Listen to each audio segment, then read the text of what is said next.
ठीक है। 3.5 का 3.5 का हम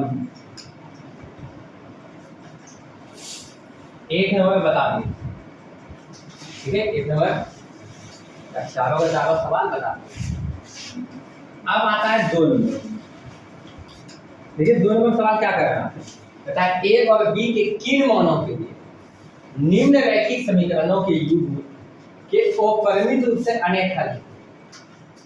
ये सवाल तुमको पूछ रहा है कि अगर ये दोनों समीकरण अपरिमित रूप से अनेक हल है, ये दोनों समीकरण का हल जो है अनेक हल है, ठीक है, तो ए और बी का मान क्या होगा। यानी कहने का मतलब ए और बी का ऐसा मान क्या लेंगे, क्या रखेंगे, क्या होगा जिससे कि ये दोनों इस बात को, ये जो स्टेटमेंट दिया हुआ है कि इसका हल क्या होगा, अनेक हल होगा। यानी कहने का मतलब ये दोनों समीकरण का हल जब निकालेंगे तो क्या होगा, अनेक हल होगा।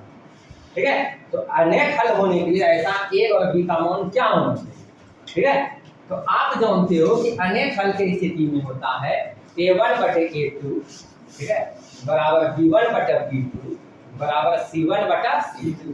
तो अगर यहाँ 2 है तो ये भी 2 हो सकता है या 4 हो सकता है, 6 भी हो सकता है। ठीक है, यहाँ अगर 2 है तो यहाँ अगर 2 हो तो ये 3 है तो यहाँ 3 होगा, ये 7 है तो ये 7 इक्वल हो सकता है, या ये अगर 4 है तो ये 6 के इक्वल होगा और ये कितना होगा, 14 के इक्वल होगा। समझ में आ रहा है? ये हमको पता नहीं, ठीक है, कि ए और बी का मान क्या हो सकता है, तो हम कैसे निकालेंगे इसको। ठीक है, तो देखो सोच देखिए क्या है। अभी तक में आपको 2 समीकरण दिया था, अभी तक में आपको क्या दिया हुआ था, 2 समीकरण दिया हुआ था, और दोनों समीकरण को चेक करके आपको बताना होता था कि एक हल है या अनेक हल है या कोई हल नहीं। अब क्या किया है, तुमको ये बात तुमको बता दिया है कि अनेक हल, 2 समीकरण दे दिया है और बता दिया क्या है, अनेक हल। तो इसमें से यहाँ पे जो x का कोफिशिएंट है, x का गुणांक जो है, यहाँ पे कुछ तुमको ऐसा दे दिया है वैल्यू जिसको तुमको निकालना है। क्या करना है तुमको, निकालना। इसको और अच्छा से समझने से पहले हम सोच रहे हैं, पहले छोटा छोटा वाला बात समझा दो। ठीक है, तो एग्जांपल में है एक सवाल देखिएगा, कहता है p के किन मानों के लिए निम्न समीकरणों के युग्म का एक अद्वितीय हल, यानी p का ऐसा क्या मान होना चाहिए जो कि इसका हल क्या होगा, अद्वितीय हल होगा। ठीक है, यानी एक हल होगा। ठीक है, तो अगर जहाँ देखिए 4/2 है तो 2 आ रहा है, तो यहाँ अगर हम कुछ भी ले लेते हैं, ठीक है, देखो 4/2 आ रहा है, कितना आ रहा है, 2। अगर यहाँ हम p के जगह पे अगर हम ले लेते हैं 3 या कुछ भी ऐसे संख्या 3 ले लेते हैं, 4 लेंगे तो फिर ये दोनों अद्वितीय हल नहीं कर पाएगा। देखिए क्या होगा, 1 मिनट समझिएगा, समझने के लिए अभी बोल रहे हैं। ठीक है, बनाना कैसे वो बताएंगे। ठीक है, 4/2 तो 2 दूनी 4 हो गया। अब यहाँ p/2 है, अगर यहाँ p के जगह हम 4 ले लेते हैं तो 2 दूनी 4, 2/2 हो जाएगा। फिर 8/2 है तो 2 चौके 8 हो जाएगा। यहाँ देखिए 2 को अनुपात बराबर होगा, तीसरा अनुपात बराबर नहीं होगा, तो इस कंडीशन पे तुम्हारा अद्वितीय हल रहेगा, तब तो कुछ ही हो जाएगा, कोई हल नहीं होगा। समझेगा, तो कोई हल नहीं होगा, तो कोई हल नहीं होने कोई हल नहीं, क्या निकाला, अद्वितीय हल नहीं होने के लिए यहाँ पे p का मान जो है 4 को छोड़ के और कुछ भी ले लो, जैसे तुम 3 ले लो, देखो 4/2 ये हो गया 2 और 3/2, ये दोनों इक्वल नहीं हुआ, और यही कंडीशन ना तुमको बताता है अद्वितीय हल को, आया ना।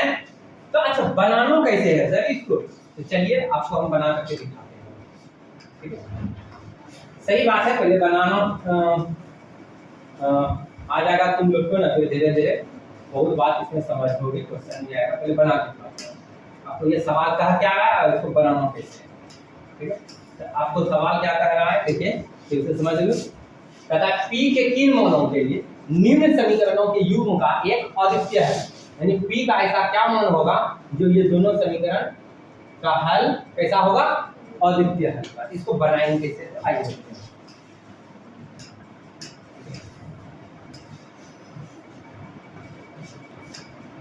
क्या है question, 4x plus p y plus 8 equal to 0। फिर क्या है 2x plus 2y plus 2 equal to 0। ठीक है,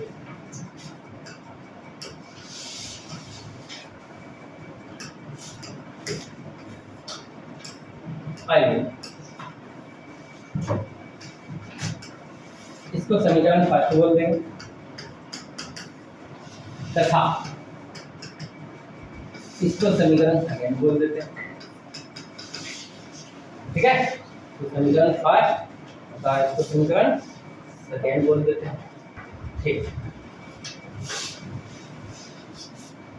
हमको क्या बोला है भैया, हमको क्या बोला है, क्योंकि ये जो समीकरण है, ठीक है, ये जो दोनों समीकरण तुमको दिया हुआ है, ये दोनों समीकरण क्या होगा, अद्वितीय हल। P का ऐसा क्या मान ले लेंगे, ये दोनों समीकरण क्या हो, अद्वितीय हल। जैसे एक बार क्वेश्चन देख लीजिए, एक बार क्वेश्चन देख लीजिए, देखिए P के किन मानों के लिए निम्न समीकरणों के युग्म का एक अद्वितीय है। तो हम मान लेंगे, ठीक है, कि ये दोनों समीकरण जो दिया हुआ है इसका युग्म क्या है, अद्वितीय है। इस युग्म का हल कैसा है, अद्वितीय है। तो हम लिखेंगे यहाँ पे, हम यहाँ पे लिखेंगे, ठीक है, क्योंकि इस समीकरण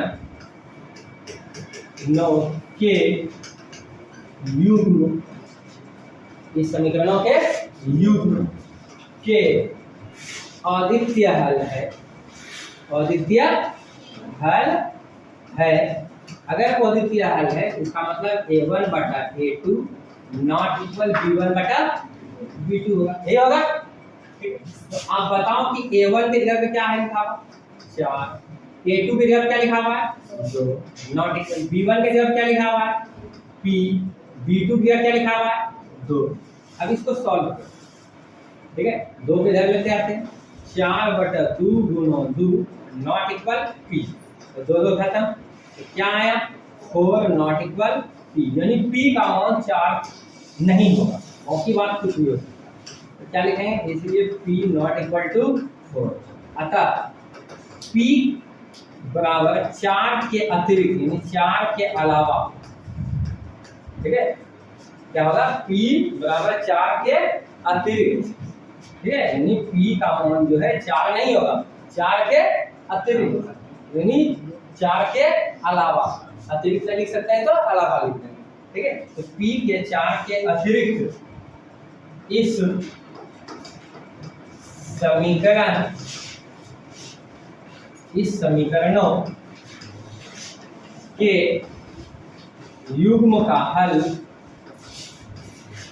अद्वितीय हल, अद्वितीय हल, यानी कहने का मतलब अगर 4 रख देंगे यहाँ p का मान p नॉट इक्वल टू 4, यानी p का मान 4 नहीं होगा, 4 के अलावा हो सकता है, ठीक है। अगर p का मान 4 हो गया तब ये अद्वितीय हल नहीं रह पाएगा, अद्वितीय हल नहीं रह पाएगा। देख लीजिए, आप देख सकते हो, इससे पहले भी दिखाया आपको, देख सकते हो।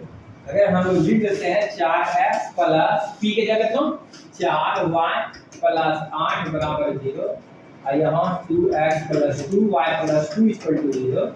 तो देखिए इस कंडीशन में आप देख पा रहे होगे a1 बटे a2 निकालते हैं 4 बटे 2, तो 2 दूनी कितना हो गया 4, तो b1 बटा b2 तो 4 बटा 2, तो 2 दूनी 4, c1 बटा c2 8 बटा 2, तो 2 2 के 8।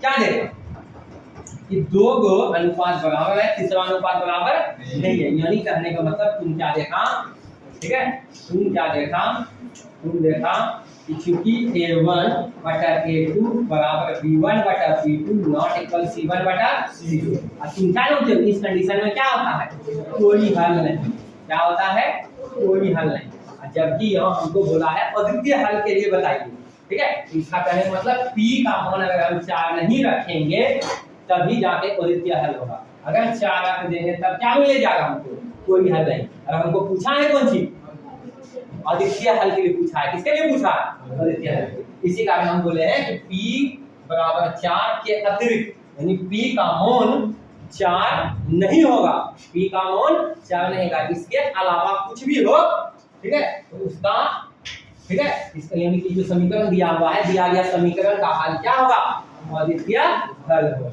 समझ में आया बात, नहीं समझा, समझ तो देखिए सोचो कि सवाल देखो कैसे देता है भाई, ठीक है पहले तुमको दो समीकरण दिया था, फिर पूछा कि अद्वितीय हल है या कोई हल नहीं है या अनंत अनेक हल है, इस टाइप का पूछ रहा था, ठीक है। अभी तुमको क्या कर दिया कि दो समीकरण दे दिया और उसमें से कोई एक समीकरण का ठीक है गुणों हटा दिया, उसके जगह पे p दे दिया या k दे देगा, ठीक है इस तरह से, और पूछ देगा तुमसे कि ये समीकरण अद्वितीय हल है, तो बताइए अद्वितीय हल होने के लिए p का मान क्या होगा, k का मान क्या होगा, समझ रहे हो, तो ये चीज है।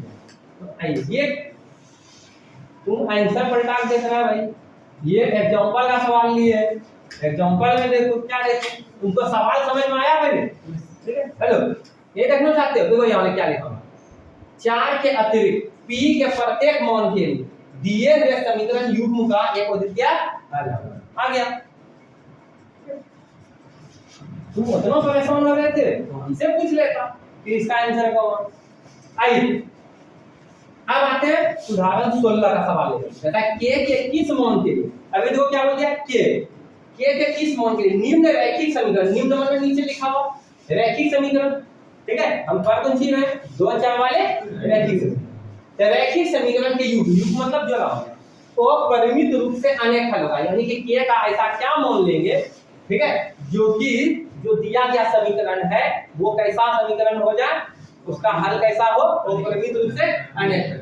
इस स्लाइड में है नहीं, अगला पेज पलटना होगा, ठीक है।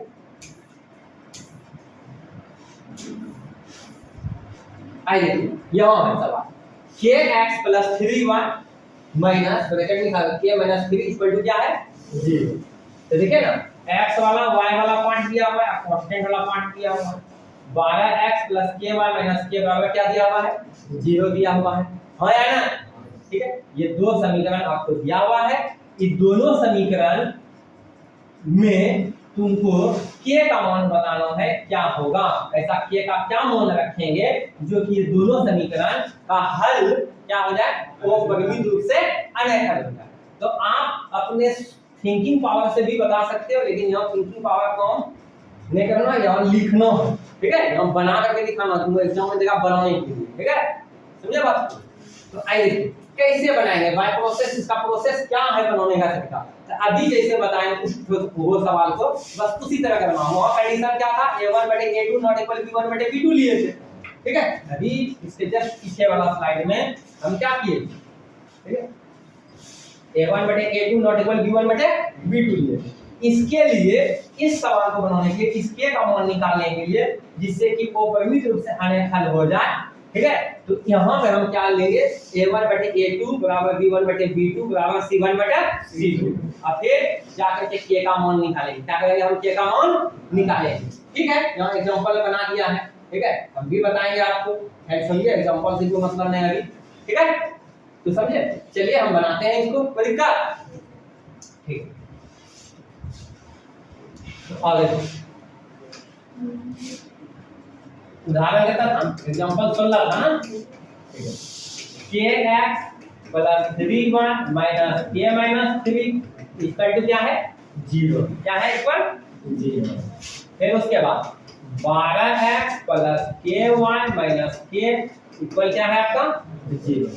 तो हमको क्या करना है, k का मान निकालना है, क्या निकालना है k का मान, और ऐसा k का मान निकालना है जिससे ये दोनों समीकरण क्या हो जाए, वो परिमित रूप से अनेक हल हो जाए, ठीक है। यानी वो परिमित रूप से इसका हल अनेक हल हो जाए, यानी वो परिमित रूप से अनेक हल हो, इस दोनों समीकरण का हल कैसा हो, वो परिमित रूप से अनेक हल हो। तो इसके लिए k का मान क्या होना चाहिए, k का मान क्या होना चाहिए, तो कैसे निकालेंगे, तो देखिए हम क्या करेंगे, सबसे पहले बात इसको हम बोल देंगे समीकरण 5, क्या बोल देंगे भाई हम समीकरण 5, इसको क्या बोल देंगे हम भाई समीकरण सेकंड, ठीक है। हम जानते हैं इस बात को, ठीक है कि वो परिमित रूप से अनेक हल होने के लिए क्या कंडीशन होता है, a1/a2 बराबर b1/b2 बराबर c1/c2, ये होता है। चलिए हम लोग चूंकि ठीक है इस समीकरण 9 के युग्म के क्या है अपरिमित रूप से अनेक हल। कैसा हल है? अनेक हल। इसलिए a1 बटे a2 बराबर b1 बटे b2 बराबर c1 बटे c2 लिखेंगे। a1 आपका क्या है k, a2 आपका क्या है 12, b1 आपका क्या है 3, b2 आपका क्या है k, c1 आपका क्या है माइनस, ठीक है क्या है माइनस, ये माइनस करना नहीं तो k minus 3 bye minus k, ठीक है। अब यहाँ देखिए 3 गो अनुपात मिला, तीनों इक्वल, तीनों क्या है एक दूसरे के इक्वल है। तो आप वज्र गुणनखंड विधि में जानते हो, ठीक है। वहां सीखे थे क्या किए थे x बटे कुछ था y बटे कुछ था फिर कांस्टेंट था तो x बटे कुछ था उसको कांस्टेंट इक्वल करते थे, फिर y के बटे कुछ था तो उसको मतलब संख्या होता था y बटे, जैसे 3 रहा 4 रहा 5 माइनस 5 तो उस संख्या के इक्वल करते थे, हाँ या नहीं कांस्टेंट। लेकिन यहाँ जो है तुमको यहाँ तो कहीं भी कांस्टेंट को जगह नहीं रहा है तो तुम किसको किसके बराबर करोगे, तो यहाँ स्वतंत्र हो, कहीं कोई दिक्कत नहीं है। तुम इस दोनों को इक्वल लो या इस दोनों को इक्वल लो या इस दोनों को इक्वल लो, ठीक है। किसी को भी किसी के बराबर लिख सकते हो, कहीं कोई दिक्कत नहीं, ये आपकी इच्छा के अनुसार। तो बताइए k बटे 12 को किसके साथ लगावे, इसके साथ लगावे या इसके साथ लगावे, ठीक है 3 बटे k के साथ, ठीक है 3 बटे k के साथ लगा दें, ठीक है। तथा अब बोलो इसको इसके साथ लगा दें, इसको इसके साथ लगा देते हैं, ठीक है। तो 3 बटा k मैंने हटा दे, चलिए गलत है बाद में हटा सकते हैं, ठीक है। ऐसा कर सकते हो, कहीं कोई दिक्कत नहीं, तुमको जो इच्छा लगे वो कर सकते हो, ठीक है। तो आइए देखिए k गुना k क्या होगा, k गुना k तुम्हारा इच्छा होगा कि इसको इसके इक्वल कर सकता था, ठीक है कहीं कोई दिक्कत नहीं। तुम इसको इसके बराबर क्या इसको इसके बराबर भी कर सकता था, अभी भी कर सकते हो, कहीं तो फर्क पड़ने वाला नहीं है।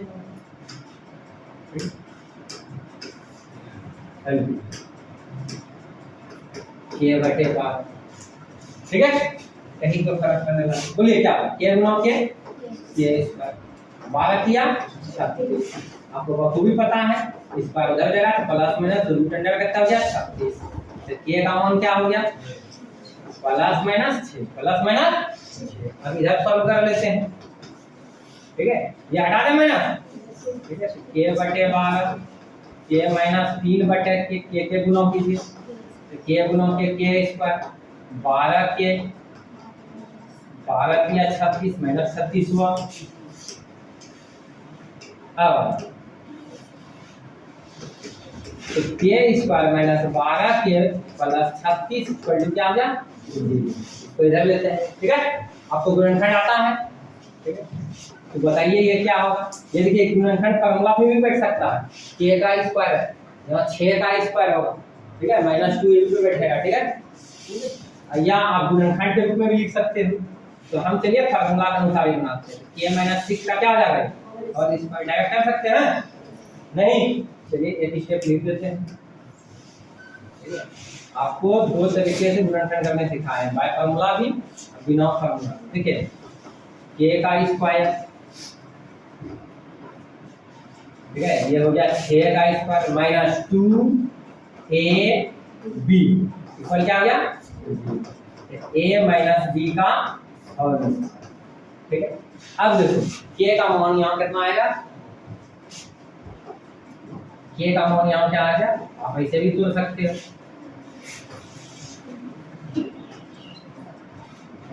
k बराबर 0 या देखो एक मिनट बताते हैं आपको, यहाँ पे देखो क्या है स्क्वायर को उधर ले जाएगा तो प्लस माइनस रूट अंडर 0 आएगा, प्लस माइनस रूट अंडर क्या आएगा 0 आएगा, और फिर वो 6 उधर जाएगा। देखो हम क्या बोलना चाह रहे थे तब फिर ऐसे करके बताएंगे, ठीक है। देखो यहाँ हम क्या बोलना चाह रहे थे, k माइनस 6 इधर देखिए प्लस माइनस रूट अंडर 0, ये माइनस 6 उधर जाएगा k बराबर plus 6 plus minus root under 0, ठीक है। तो आप बताओ k बराबर क्या होगा 6 प्लस रूट अंडर 0 या 6 माइनस रूट अंडर 0, के का मान क्या है 6 6 प्लस 0, 6 माइनस 0 यानी कितना हो गया 6, इधर कितना हो गया 6। कहीं कोई दिक्कत? तो दोनों के का मान क्या आया 6 6 ही आया, क्या आया 6 ही आया। तो इसी कारण ठीक है हम एक काम कर देते हैं, डायरेक्ट हम लिख देते हैं भाई, ठीक है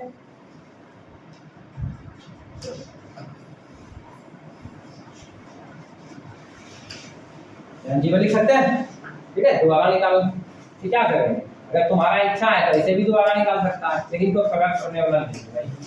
आइए देखिए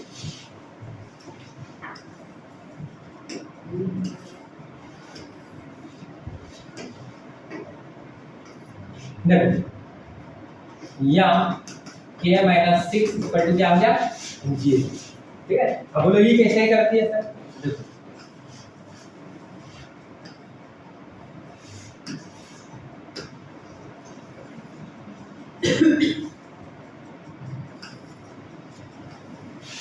तो ये कैसे करती है सर, तो तुम इस बात को जानते हो ना, k माइनस 6 का होल स्क्वायर कितना बार इसको लिख दें 2 बार लिख दें।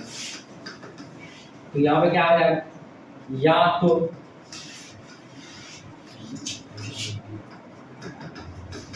k माइनस 6 इक्वल टू 0 या k माइनस 6 इक्वल टू 0, ऐसे भी कर सकते हो। k बराबर क्या हो गया 6, k बराबर क्या हो गया 6, ठीक है। द्विघात समीकरण में तुम इस चीज को बहुत ही अच्छा से सीखो। तो आइए देखिए, चलिए अब आते हैं मेन मुद्दा, ठीक है। तो k का मान यहाँ भी क्या आया, एक प्लस 6 आया, एक माइनस 6 आया। यहाँ k का मान दूसरा आया प्लस 6 प्लस 6 इक्वल में आया, ठीक है।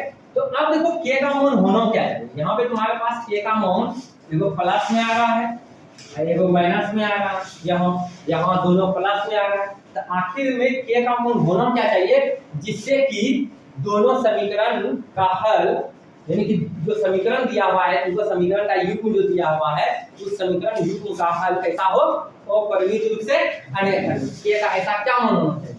तो देखो दोनों प्रतिबंध को, यानी कि दोनों कंडीशन को यहाँ जो देख रहे हो, एगो ये वाला इससे निकाले k का मान, और फिर ऐसे करके k का मान निकाले। इस दोनों प्रतिबंध को जो संतुष्ट करेगा वही k का मान होगा। तो बताइए कौन संतुष्ट कर रहा है, दोनों में जो मैच कर रहा है वही होगा ना भाई। तो यहाँ k का मान प्लस में 6 है, माइनस में भी 6 है, यहाँ k का मान प्लस 6 है। तो बताइए कौन सा मान संतुष्ट कर रहा है, प्लस 6 वाला। दोनों में कौन कॉमन आ रहा है, प्लस 6 वाला। तो यहाँ क्या लिखेंगे, क्योंकि यहाँ k बराबर 6, दोनों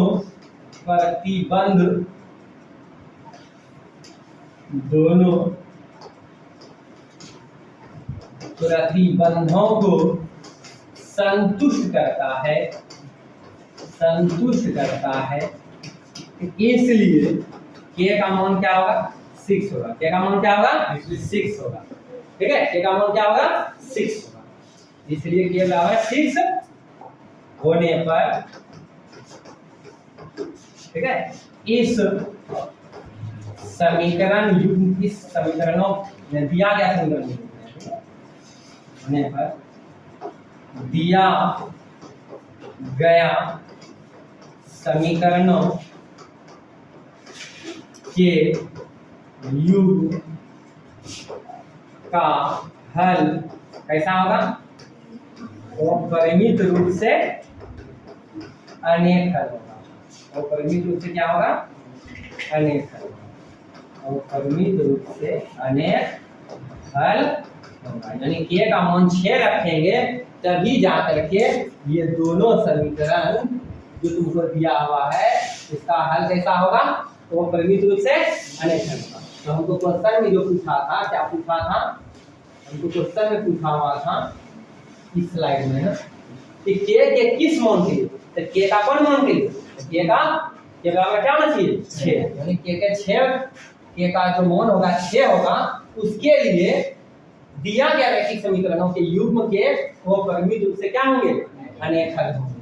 समझे इस बात को, ठीक है। देखिए आपका बनाया है किसको, देखिए एग्जांपल में भी यही काम किया है, k/12 3/k, k - 3/, क्या ले लिया k ले लिया, ठीक है। k/12 3/k तुम भी यही लिया था, इस दोनों को लिया था।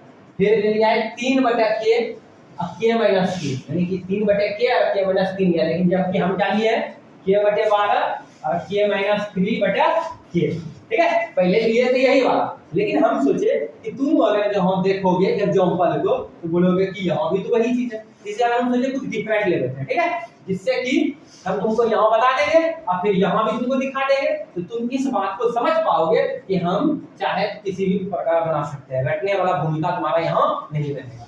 तो समझ में आया बात को? तो यहाँ देखिए अब इसके अनुसार समझाते हैं, ये 3/k लिया, फिर k माइनस 3/k क्या लिया है, इस दोनों को इक्वल किया। पहले क्या किया, इन दोनों को लेकर के k का मान निकाला, क्या आया k का मान +-6, फिर इस दोनों को ले लिया है, ठीक है, तो k का मान क्या आया 0 आया और 6 आया, ठीक है। और हम किसको लिए थे, इसको और इसको लिए थे, ठीक है, तो इस दोनों को लिए थे तो k का मान 6 और 6 आ रहा था, यानी 6 आ रहा। अब देखिए यहाँ जब इस दोनों को लिया है तो k का मान 0 आया और 6 आया, तो क्या लिखा है k का मान जो दोनों प्रतिबंध को संतुष्ट करता है, यानी k बराबर 6 है, इस मान के लिए समीकरणों के योग के अपरिमित रूप से क्या होंगे, अनेक है। तो हम भी तो वही किए हैं, ठीक है, तो k का मान क्या किए हैं 6 लिए हैं, यहाँ k बराबर क्या है 6, दोनों प्रतिबंध को क्या करता है संतुष्ट करता है, तो k बराबर 6 होने पर ही ये अनेक हल होगा। कहीं कोई दिक्कत समझ में आया, नहीं समझ में आया, समझिए। अब आते हैं सवाल, देखो अलग अलग काम वही करना है, लेकिन अलग अलग रूप बदल करके तुमको है ना बस पूछेगा। अब देखो यहाँ भी वही सवाल है, कहता है a और b का क्या मान रखेंगे, यानी a माइनस b और a प्लस b जो तुमको दिख रहा है इसमें a और b का मान पूछ रहा है, ठीक है, a और b का मान क्या होगा, ठीक है, जिसके वजह से ये दोनों समीकरण का यानी समीकरणों का युग्म का हल कैसा हो जाए, वो परिमित रूप से अनेक हल। तो इसी तरह सॉल्व करेंगे, लेकिन इसका सॉल्विंग थोड़ा सा करके लेंदी है कि दोबारा करना पड़ेगा इसको सॉल्व, कहीं कोई दिक्कत। तो चलिए पहले आप एक काम कीजिए, इस दोनों को पहले उतार लीजिए जो पहले हम सवाल बताए हैं, उसके बाद फिर 2 का पहला नंबर बताते हैं।